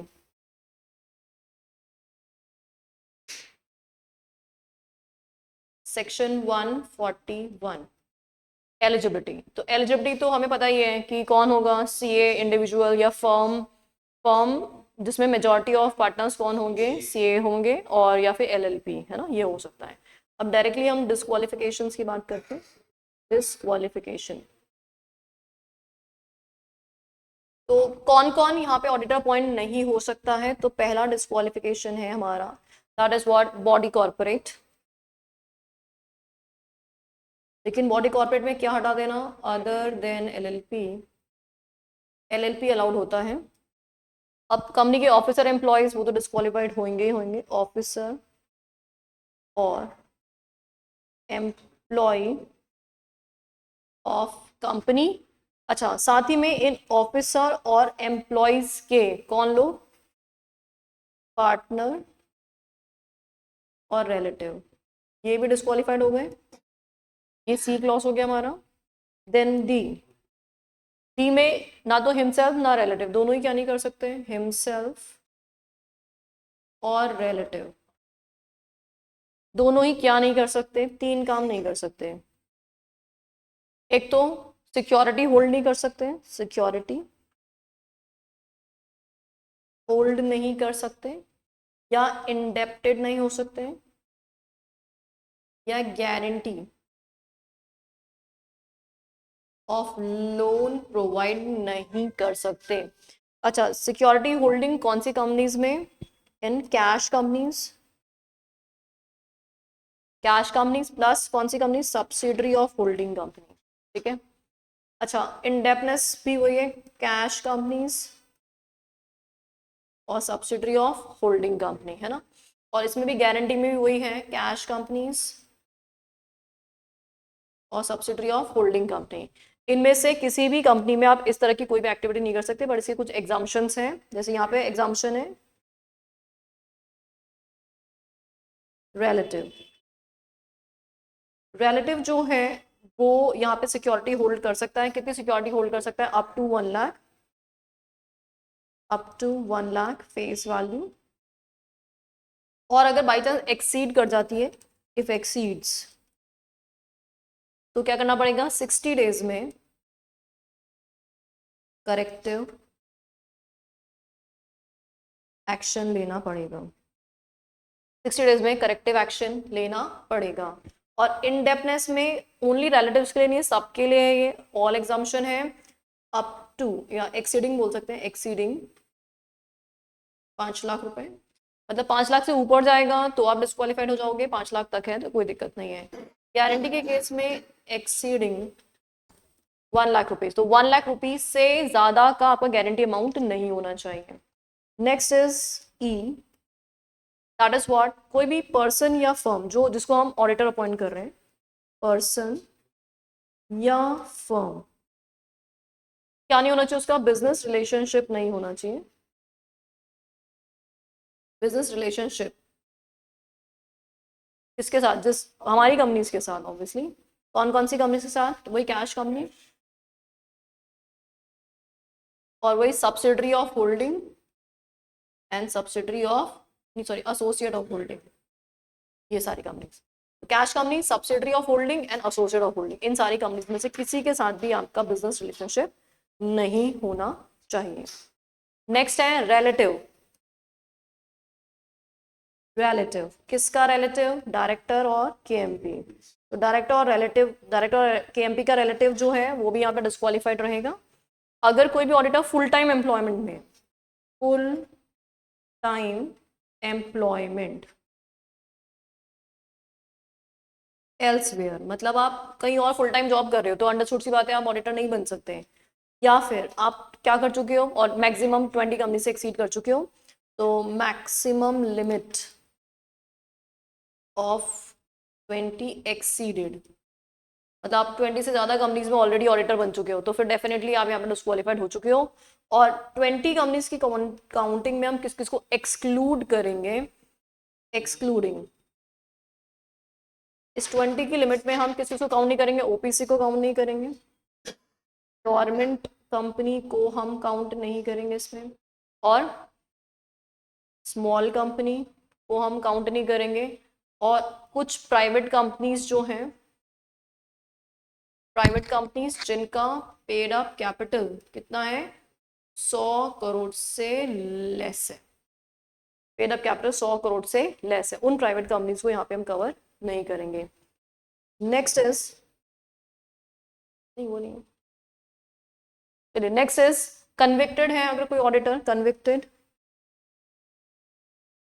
तो डिस्क्वालीफाइड हो गया है, डिस्क्वालीफाइड फॉर 10 years, तो 10 साल तक वो यहाँ पे डिस्क्वालीफाइड होगा। नेक्स्ट इज अगर वो 144 की सर्विसेज दे रहा है, सर्विसेज यस ऑफ सेक्शन 144, तो जो प्रोहिबिटरी सर्विसेज उसको नहीं देनी थी वो भी उसने दे दी है, तो इन दैट केस वो यहाँ पे क्या हो जाएगा, डिस्क्वालीफाई हो जाएगा। नहीं नहीं नहीं नहीं नहीं, उसमें पीरियड नहीं है, उसमें तो जब तक आप वो दे रहे हो सर्विसेज तब तक नहीं बन सकते, सर्विसेज नहीं दे रहे हो तो बन सकते हो। Next is section 143।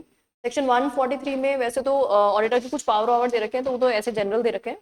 हाँ, सीजे कैग के क्या क्या पावर्स हो सकते हैं गवर्नमेंट कंपनी के कंसर्न में, वो हम देख रहे हैं। Powers of CAG in government company, तो गवर्नमेंट कंपनी में क्या क्या क्या पावर एक्सरसाइज कर सकता है, जैसे ऑडिटर को मैनर ऑफ ऑडिट प्रिस्क्राइब कर सकता है, मैनर ऑफ ऑडिट ये प्रिस्क्राइब करेगा। सप्लीमेंट्री ऑडिट के लिए बोल सकता है,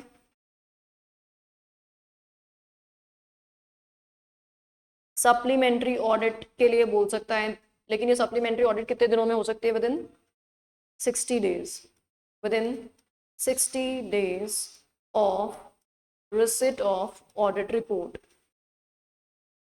ऑडिट रिपोर्ट रिसीव होने के 60 डेज के अंदर अंदर ही सप्लीमेंट्री ऑडिट की जा सकती है। अब जो भी यहाँ पे कमेंट्स या सप्लीमेंट्स रिसीव हुए हैं,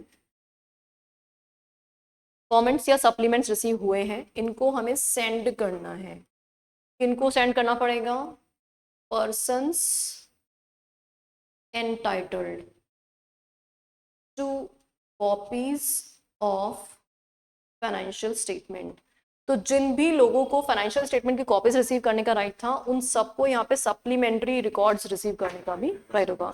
अंडरस्टूड सी बातें हैं, पहले हम फाइनेंशियल स्टेटमेंट उनको भेज चुके हैं, अब पता चला कि यहाँ पे स्टेटमेंट चेंज हो गए हैं, तो उनको वापस से रिवाइज स्टेटमेंट भी भेजे जाएंगे। हाँ बिल्कुल, सबको एग्जैक्टली जनरल मीटिंग में ले डाउन किए जाएंगे। टेस्ट ऑडिट कराने का भी यहाँ पे राइट होता है, टेस्ट ऑडिट। तो टेस्ट ऑडिट और सप्लीमेंट्री ऑडिट आई होप याद होगा, सप्लीमेंट्री ऑडिट मतलब दोबारा से पूरी ऑडिट हो रही है, और टेस्ट ऑडिट में सिर्फ और सिर्फ सैम्पलिंग बेसिस पे ऑडिट की जाएगी। ठीक है, next is audit and audit report. Audit and audit report, हाँ जी, जो भी ऑडिट रिपोर्ट बनाई जाएगी वो कैसी होगी, एज पर एक्ट होगी, अकाउंटिंग स्टैंडर्ड होगी, ऑडिटिंग स्टैंडर्ड होगी, एंड रूल्स के हिसाब से होगी। तो ये सारे आपकी रिपोर्ट जो है वो प्रॉपर नॉर्म्स को फॉलो करना होगा, और जो भी स्टेटमेंट यहाँ पे डालेंगे बाय द ऑडिटर, कि जो भी इंफॉर्मेशन वो यहाँ पे डिक्लेरेशन दे रहा है बेस्ट ऑफ हिज नॉलेज है, best of his knowledge and information, मतलब जो इन्फॉर्मेशन उसके पास है और जो उसके पास नॉलेज है उसके हिसाब से बेस्ट है, और उसने ट्रू एंड फेयर जो है वो चेक कर लिया है, जो भी इंफॉर्मेशन है वो सारी क्या है, ट्रू एंड फेयर है। साथ ही में वो कुछ डिटेल्स डालेगा ऑडिट रिपोर्ट में, डिटेल्स। अच्छा, अब डिटेल्स किस चीज़ के बारे में बताएगा, नंबर 1 जैसे कि उसने सारे जो भी एसेट्स वेसेट्स हैं उसको प्रॉपर्ली एग्जामिन कर लिया है, तो obtain all information as necessary, जितनी भी चीज़ें चाहिए थी उसने डिमांड कर ली है। प्रॉपर बुक्स ऑफ अकाउंट्स,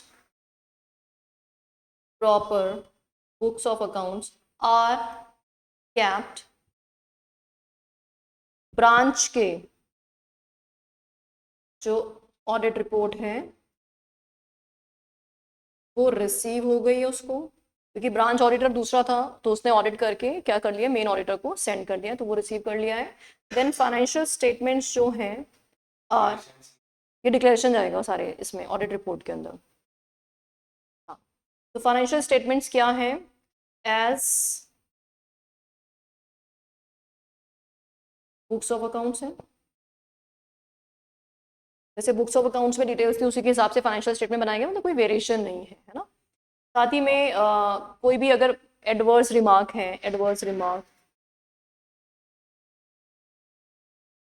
तो उसके बारे में आप बताएंगे, कोई क्वालिफिकेशंस हैं,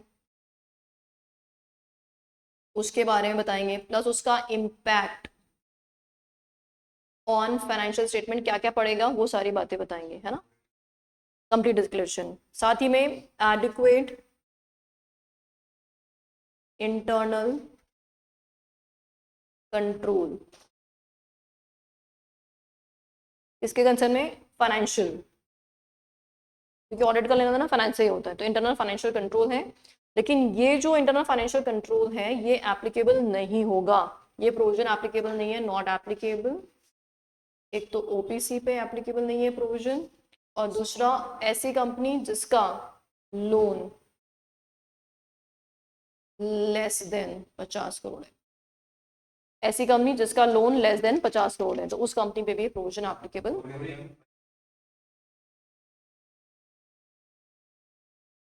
अच्छा, तो हाँ सॉरी, टर्नओवर 50 करोड़ है, borrowing 25 crore and turnover 50 crore, तो इससे एक्सीड नहीं करना चाहिए। चलिए अभी और रूल्स के हिसाब से और क्या क्या डिस्क्लोजर चाहेंगे, डिस्क्लोजर एज पर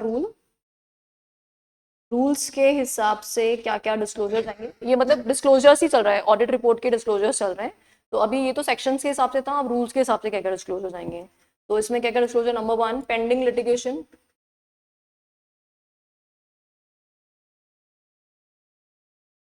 और उसका क्या इम्पैक्ट पड़ेगा फाइनेंस पे वो। अच्छा, अगर कोई आपको लग रहा है कि कोई मटेरियल फोर्सेबल लॉसेज हैं तो उनके बारे में प्रोविजन आपने बनाया कि नहीं बनाया, provisions made for material forcible losses, मतलब सामने दिख रहे हैं लॉसेज, जैसे डाउटफुल डेट्स हैं पता है, या कोई भी अदरवाइज रिपेयर्स वेपेयर्स है, उनके लिए क्या हमने प्रॉपर प्रोविजन बनाए कि नहीं बनाए हैं। डीले इन, नहीं नहीं, लॉसेस लॉसेस के कंसर्न में, वो तो पेमेंट ऑब्लिगेशन है, लॉसेस के कंसर्न में जहाँ पे हमें लग रहा है कि ये लॉस हो ही सकता है, तो क्या हमने उसके लिए प्रोविजन बनाए कि नहीं बनाए हैं, ऐसा। डेटर्स है ना, डेटर्स है ना, तो डेटर्स हैं, बेड डेट्स हो सकते हैं ना, तो फोर्सेबल लॉस है, तो प्रोविजन बनाया कि नहीं बनाया उसके लिए। ठीक है, ताकि प्रॉफिट हमारे ऑप्टिमिस्टिक रहे, हम ऐसा नहीं कि बहुत ज़्यादा प्रॉफिट रिकॉर्ड करें, है ना, for that sake. Delay in transfer to IEPF, investor education production fund है, उसमें आपको फंड ट्रांसफर करने होते हैं, तो आपने उसमें डिले तो नहीं किया, वो वाली कंडीशन आपको डालनी पड़ेगी। अच्छा, अगर कोई भी फंड्स जो हैं वो लोन्ड है या फिर एडवांस किए जा रहे हैं या फिर इन्वेस्टेड हैं किसी पर्सन को, एनी अदर पर्सन या एंटिटी, जिसका अल्टीमेट बेनिफिट और ultimate benefit of other entity, ultimate beneficiary, basically loan मैं ललित को दे रही हूँ लेकिन उसका बेनिफिट देवेश को मिलेगा, तो अगर ऐसा कुछ कर रखा है तो उसको डिस्क्लोजर होने चाहिए, क्योंकि रिकॉर्ड्स में तो लोन किसको दिखाई देगा, ललित को, बट एक्चुअली बेनिफिट किसको हो रहा है, देवेश को, तो नीचे नोट्स टू अकाउंट्स में लिखना पड़ेगा कि the loan given to the Lalit is for the ultimate benefit for the Devesh, correct, ऐसा। या फिर इसमें थोड़ा सा चेंज कर लेते हैं, फंड, जैसे यहाँ पे लोन दिया था वैसे लोन ले सकते हो, फंड रिसीव किया था आपने, फंड्स रिसीव्ड, अब जो फंड्स रिसीव किया था वो आपने किसी भी पर्सन से रिसीव किया था, इंटरमीडियरी से, या किसी भी अदरवाइज पार्टी, फंडिंग पार्टी बोल सकते हैं उसको, फंडिंग पार्टी। तो ये हमने यहाँ से इंटरमीडिएट से फंड रिसीव किया, और ये फंड हम अपने बेनिफिट के लिए नहीं ले रहे हैं, ये हम किसी और के लिए ले रहे हैं, तो हमने क्या कर दिया, इसको ट्रांसफर कर दिया वही अल्टीमेट बेनिफिशरीज को, तो अल्टीमेट बेनिफिशरीज को मतलब किसी और को दे दिया, तो ये भी डिस्क्लोजर देना पड़ेगा कि हमने जो उनसे लोन लिया है वो खुद के बेनिफिट के लिए नहीं लिया है, वो किसी और के बेनिफिट के लिए लिया है, तो this is to be recorded. चलिए नेक्स्ट इज डिविडेंड डिक्लेयर वगैरह कुछ भी किया है तो उसका declaration, dividend declared, accounting software, हाँ अकाउंटिंग सॉफ्टवेयर, कौन सा वाला, ऑडिट ट्रेल वाला है या नहीं है, इसका डिस्क्लोजर देगा वो, प्रॉपर अकाउंटिंग सॉफ्टवेयर मेंटेन किया गया है, कोई दिक्कत नहीं है। ठीक है, ये सारी बातें किस में जाएगी, ऑडिट रिपोर्ट के रेस्टो। कई बार ना क्वेश्चन आ जाता है कि ऑडिटर्स अपनी रिपोर्ट दे रहा है, being a company secretary advice की उसमें क्या क्या रिपोर्टिंग होनी चाहिए, तो बहुत ही बेसिक क्वेश्चन बनेगा स्ट्रेट अवे, पॉइंटर्स याद रहेंगे तो लिख पाओगे, है ना। दोनों दोनों दोनों दोनों आएंगे, हमेशा दोनों लिखे जाते हैं। सेक्शन कभी भी सोलली नहीं रिकॉर्ड किया जाता, जहां जहां पे you are having any rule तो रूल्स के प्रोविजन भी हमें डालने पड़ेंगे। ठीक है, चलिए नेक्स्ट। हाँ देखो, नहीं सब सेक्शन वगैरह कोई मैटर नहीं करता, और अगर आपको सारे याद नहीं आ रहे कुछ तो लिख के आ जाओ। 100% याद नहीं आएगा इट्स ओके, बट जितना भी याद हो जाए पूरा लिख के आओ। अरे चलेगा चलेगा, कोई दिक्कत नहीं। देखो 4 या 5 मार्क्स का क्वेश्चन होता है, कम से कम 1.5 पेज आपका आंसर होना चाहिए, कम से कम इतना तो होना चाहिए। आप ऐसा नहीं कर सकते कि एक पैराग्राफ लिख के आ गए हो तो आपको एक पैराग्राफ में 2 नंबर या 1 नंबर से ज्यादा नहीं मिलेगा, तो इसलिए कम से कम 1.5 पन्ने तो भरना ही है आपको, है ना। चलिए नेक्स्ट इज कारो। अब ये जो कारो है वो किस पे एप्लीकेबल है, ऑल कंपनीज पे।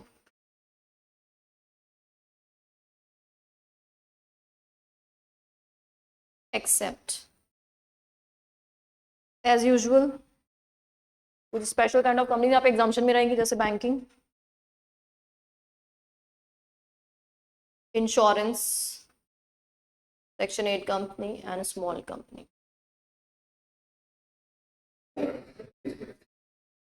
सॉरी, हाँ थोड़े डिफरेंट है, पर हाँ सेक्शन 8 कंपनी नहीं था वहाँ पे। हाँ चलिए, तो अब यहाँ पे ये जो बोल रहा है कि क्या क्या इसमें रिकॉर्ड्स और असेट्स होंगे, proper proper records of assets. अब रिकॉर्ड्स ऑफ एसेट में क्या क्या डालोगे, जैसे क्वांटिटी,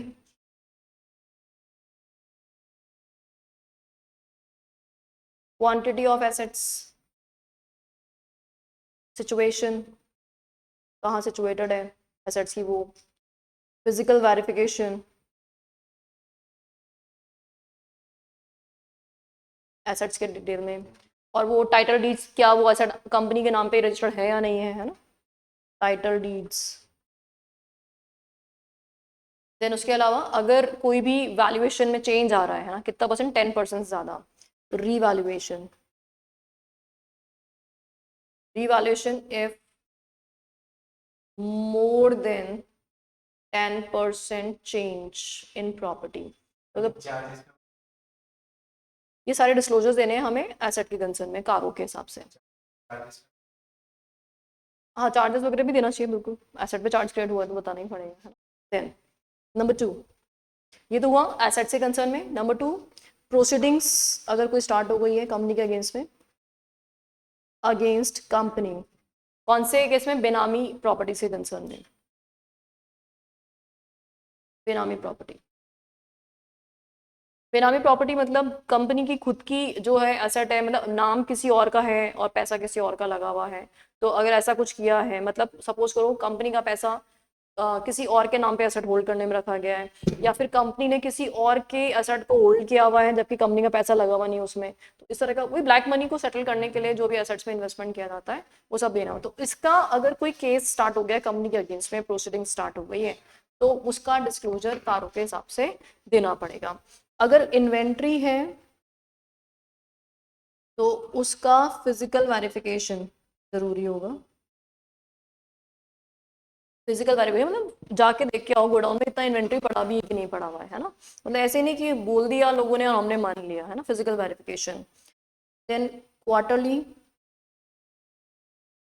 रिटर्न्स, क्वार्टरली रिटर्न्स चाहेंगे कंपनी हैविंग वर्किंग कैपिटल कितना, मोर देन 5 करोड़, तो उनमें आपको क्वार्टरली रिटर्न्स भी फाइल करने पड़ेंगे।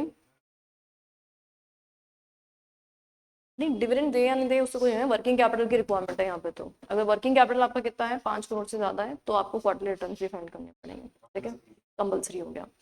इन्वेस्टमेंट डिटेल्स, इन्वेस्टमेंट डिटेल्स कि आपने कहाँ कहाँ पे इन्वेस्टमेंट किया हुआ है, या कोई स्टैट्यूटरी ड्यूज है आपका अनडिस्प्यूटेड, स्टैट्यूटरी ड्यूज जैसे आपको जीएसटी पे करना ही था, आपने पे नहीं किया है अभी तक, है ना, या पीएफ का पैसा देना था, अभी तक पे नहीं किया आपने, ग्रेचुटी वगैरह देना था, दिया नहीं है, ये सब क्या है, अनडिस्प्यूटेड स्टैट्यूटरी ड्यूज है। या फिर आपने डिफॉल्ट किया है, default in repayment of loan, loan वोन का रीपेमेंट आपने नहीं किया है, या आपने कोई फ्रॉड कर दिया है, या आप कोई आईपीओ लेके आके फंड रेज कर रहे हो, मतलब इस तरह की कोई भी एक्टिविटीज अगर कर रहे हो तो ये कारो रिपोर्ट के अंदर डाली जाएगी, है ना। तो ये हमारे कुछ बेसिक डिफरेंस डिक्लेरेशन होंगे। Next is cost auditor. Cost auditor section 148 applicable कौन सी कंपनीज पे होगा, प्रेस्क्राइब क्लास ऑफ कंपनीज पे, on prescribe class of companies पे।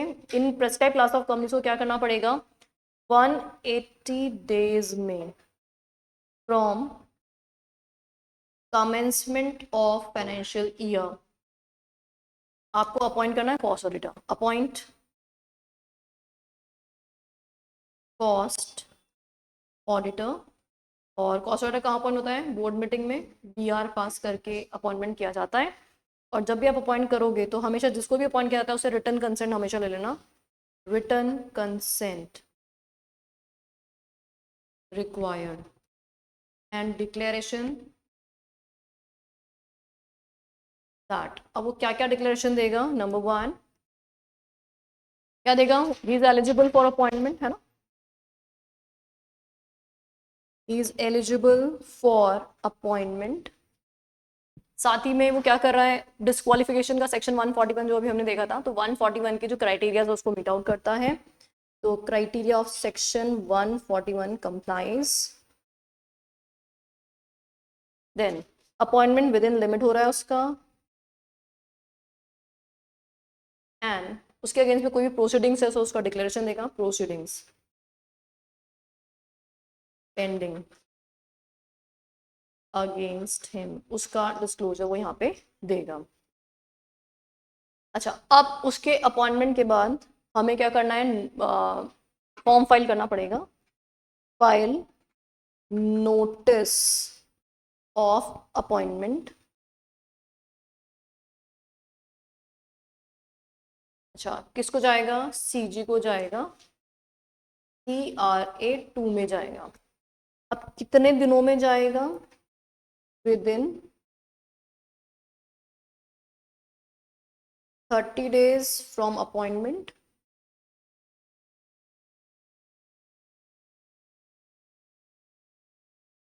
और 180 days from commencement of financial year, whichever is earlier। 180 days from the financial year में तो appointment हो ही जाना चाहिए, है ना। तो अगर मान लीजिए आपने 170 डे में ही अपॉइंटमेंट किया है तो फिर आप 30 दिन तक वेट नहीं कर सकते, फिर आपको 180 डेज के अंदर अंदर ही सीजी को इन्फॉर्म करना पड़ेगा। और अगर से आपने मान लो 70 डेज में अपॉइंटमेंट कर लिया तो आपके पास 30 दिन का टाइम अवेलेबल है, तो उनमें से विच एवर जो अर्लियर पीरियड होगा उसमें आप इसका अपॉइंटमेंट का इंटीमेशन भेज देंगे। अच्छा, अभी जो ऑडिटर अपॉइंट हुआ है ये कब तक कंटिन्यू करेगा, continue yes till 180 days from the closure of financial year। तो अपॉइंटमेंट 180 डेज में हुआ है और अगले 180 डेज तक ही ये कंटिन्यू रहेगा, तो ऑलमोस्ट 1 ईयर के लिए इसका अपॉइंटमेंट होता है, क्योंकि अगले 180 डेज में नया ऑडिटर अपॉइंट हो जाएगा, तो 180 और 180 डेज का टेन्योर रहेगा। तो करंट ईयर में 180 डेज में अपॉइंट करना है, और जब ईयर एंड हो जाएगा तो एंड होने के 180 डेज तक ये अपना पोस्ट कंटिन्यू करेगा, ठीक है। अच्छा, अब ये जो ऑडिटर है ये अपनी रिपोर्ट देगा, कॉस्ट ऑडिट रिपोर्ट, ये रिपोर्ट आएगी CRA 3 के अंदर। तो CRA 3 के अंदर क्या होगी, रिपोर्ट 2 में क्या हुआ था, इंटीमेशन गया था, और 3 में रिपोर्ट आ गई है। अब ये जो रिपोर्ट है, नहीं रिपोर्ट दी ऑडिटर ने, अब ये रिपोर्ट फॉरवर्ड करेंगे हम, तो ये जो रिपोर्ट है इसको फॉरवर्ड करेंगे, कॉस्ट ऑडिटर ने कंपनी को रिपोर्ट बना के दी है, कॉस्ट ऑडिटर जैसे ऑडिटर रिपोर्ट देता है ना, वैसे ये रिपोर्ट है CRA 3 के अंदर जाएगी, forward report to board within how many days? 180 days of closure of financial year. And then board of director क्या करेंगे? उसको एग्जामिन करेंगे. Board shall examine and consider report. फिर उसके एग्जामिनेशन एंड कंसिडरेशन के 30 डेज के अंदर अंदर, इवन एग्जामिनेशन कंसिडरेशन क्या है, ये सबमिशन ही मान लो, सबमिशन के ही 30 डेज के अंदर अंदर. 30 डेज कहाँ से लेना है? From submission. ये 30 दिन के अंदर अंदर हमें किसको फाइल करना है? सीजी को. और सीजी को कौन से फॉर्म में जाएगा? ये CRA4 XBRL फॉर्मेट में जाएगा. कौन से फॉर्मेट में जाएगा? XBRL. ये 30 दिन या फिर कोई एक्सटेंडेड पीरियड है तो एक्सटेंडेड, और एक्सटेंडेड पीरियड नहीं. अगर आपकी AGM एक्सटेंड हुई एज पर 96 तो extended period under section 96. Under section 96 अगर AGM का एक्सटेंशन आपको मिला था तो फिर उस केस में यहाँ पे भी एक्सटेंशन हो सकता है. AGM में 3 महीने मिलता है, लेकिन आप वैसे याद नहीं कर सकते, 96 से ही रिलेट करना पड़ेगा. ठीक है. देन है रिमूवल. रिमूवल के लिए आपको क्या करना है? वही बोर्ड ने अपॉइंट किया था तो बोर्ड ही रिमूव कर सकता है. BR पास करके रिमूव कर देंगे, लेकिन इसके लिए क्या देंगे? OBH, opportunity of being heard. और रिमूवल BR पास होने के 30 डेज के अंदर अंदर CRA2 हमें फाइल करना है. किसको? CG को, कि भाई हमने इसका रिमूवल कर दिया है. ठीक है. अच्छा, अब जो भी कॉस्ट स्टेटमेंट आता है, कॉस्ट स्टेटमेंट,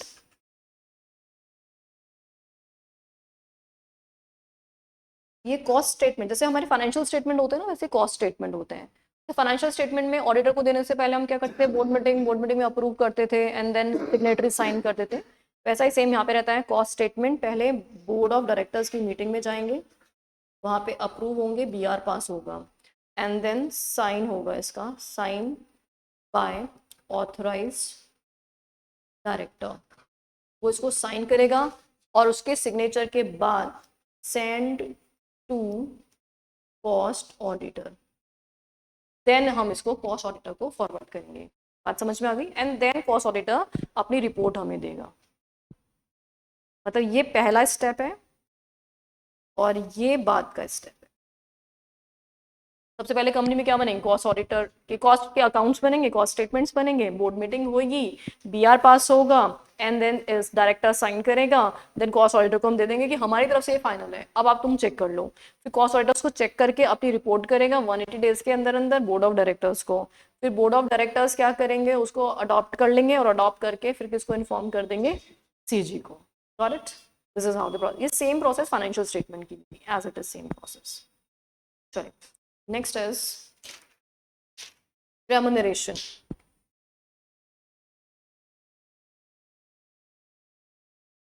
हाँ जी, remuneration अगर appointment on recommendation of audit committee है ना, तो पहले क्या करेगा? ऑडिट कमिटी रिकमेंडेशन देगा एंड देन बोर्ड क्या करेगा? अप्रूव करेगा. ठीक है. और जो ये तो वो अपॉइंटमेंट की कंसर्न में, और रेमुनरेशन में, हाँ उसमें मेंबर्स की मीटिंग में भी जा रहा था. यहाँ पे मेंबर्स की मीटिंग का कोई लेना देना नहीं है ना. तो ऑडिट कमिटी और फिर बोर्ड के पास मामला गया. फिर उसके बाद रेमुनरेशन जो है वो मेंबर से अप्रूव करेंगे कि ये खर्चा हो रहा है ना. जनरल मीटिंग में क्या पास करा लेंगे? ओवर रेटिफाई करा लेंगे इसको. ठीक है. Next is secretarial audit.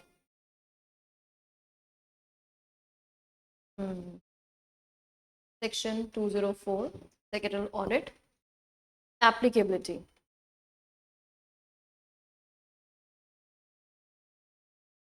Applicability, हाँ जी, तो कौन कौन सी कंपनीज पे एप्लीकेबल है? लिस्टेड और कौन सी पब्लिक कंपनी? हाँ, इसका पेड अप कैपिटल कितना है? 50 करोड़ और मोर है. और टर्नओवर, वही पब्लिक कंपनी है. टर्नओवर 250 करोड़ और मोर है, और कोई भी ऐसी कंपनी जिसका आउटस्टैंडिंग लोन कितना है 100 करोड़ और मोर है, तो ऐसी कंपनीज को कंपल्सरीली सेक्रेटरियल ऑडिट करानी होगी। सेक्रेटरियल ऑडिट रिपोर्ट कौन से फॉर्म में जाती है? MR3 में। ये मैनेजरल पर्सन के कंसर्न में ही होता है, तो इसे MR3 में जाती है ये, MR3। ऐसे फुल फॉर्म नहीं होता कुछ भी इनका। अच्छा, सेक्रेटरियल ऑडिटर का अपॉइंटमेंट कौन करता है? Auditor to be appointed by board. Simply DR pass करेंगे और अपॉइंटमेंट कर लेंगे, ठीक है। Next, internal audit.